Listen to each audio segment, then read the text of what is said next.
लोकसभा चुनाव पर भारतीय जनता पार्टी और कांग्रेस दोनों पार्टी के नेता मन शुरू करें तैयारी।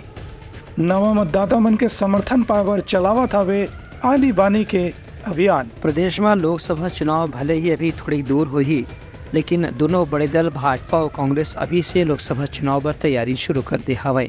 भाजपा नव मतदाता सम्मेलन के आयोजन करत है, जेकर जरिए अभी पहली खाव वोट डालने वाला मन जौन है उमर से भाजपा के युवा मोर्चा के कार्यकर्ता मन संपर्क कर ही संग संग प्रधानमंत्री नरेंद्र मोदी भी युवा मतदाता मन संग वीडियो कॉन्फ्रेंस के जरिए चर्चा करत हैं और अमन मंडला अपन पार्टी के समर्थन पर प्रेरित करत हैं। दूसर कुती राहुल गांधी के नेतृत्व में मणिपुर से न्याय यात्रा शुरू हो गई है।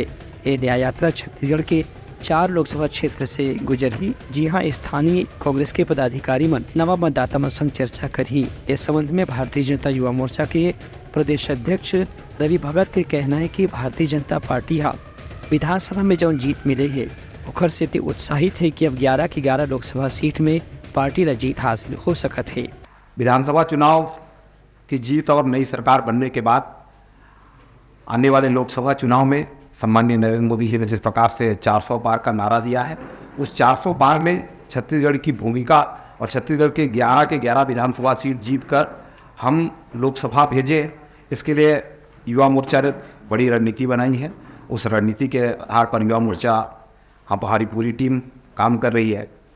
आप सब ने देखा है कुशाभाऊ ठाकरे परिसर में पिछले 9 मतदाता मंडल सशक्तिकरण अभियान का एक बड़ा कार्यशाला हुआ, जिसमें हमारे मुख्यमंत्री और उप मुख्यमंत्री सब उपस्थित थे।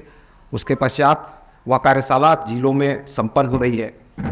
आने वाले 25 जनवरी को देश भर के 5000 स्थानों पर सम्माननीय प्रधानमंत्री नरेंद्र मोदी जी डिजिटल माध्यम से नए मतदाताओं को और युवाओं को संबोधित करेंगे, जिसकी तैयारी युवा मोर्चा के द्वारा की जा रही है।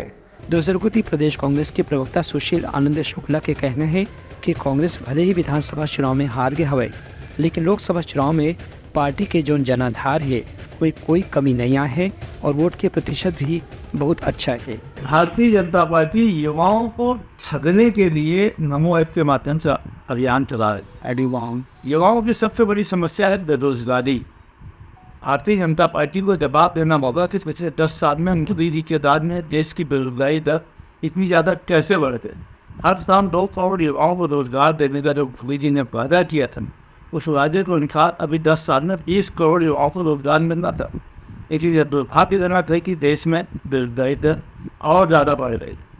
नोटबंदी और GST के कारण प्राइवेट सेक्टर में भी बहुत बड़े पैमाने पर रोजगार में कटौती की। तो मोदी सरकार और भारतीय जनता पार्टी का कार्यकाल तो युवाओं के लिए बचतघाट के समान रहा है कि कोई भी ऐप लाने, कुछ भी करने, कोई भी वफादारी करने कुछ नहीं होने वाला है। युवा इनसे नाराज है। जहाँ तक कांग्रेस का सवाल है तो कांग्रेस का स्पष्ट मानना है कि युवाओं को रोजगार की दिशा में ही पहला कदम उठाया जाना चाहिए। जब हमारी सरकार केंद्र में थी, हमने लगातार इस दिशा में प्रयास किया है। छत्तीसगढ़ सहित देहात राज्यों में भी जाने कांग्रेस की सरकार थी, अपेक्षा थी वहाँ पर बेरोजगारी दर कम करने की दिशा में हमने ठोस प्रयास किया।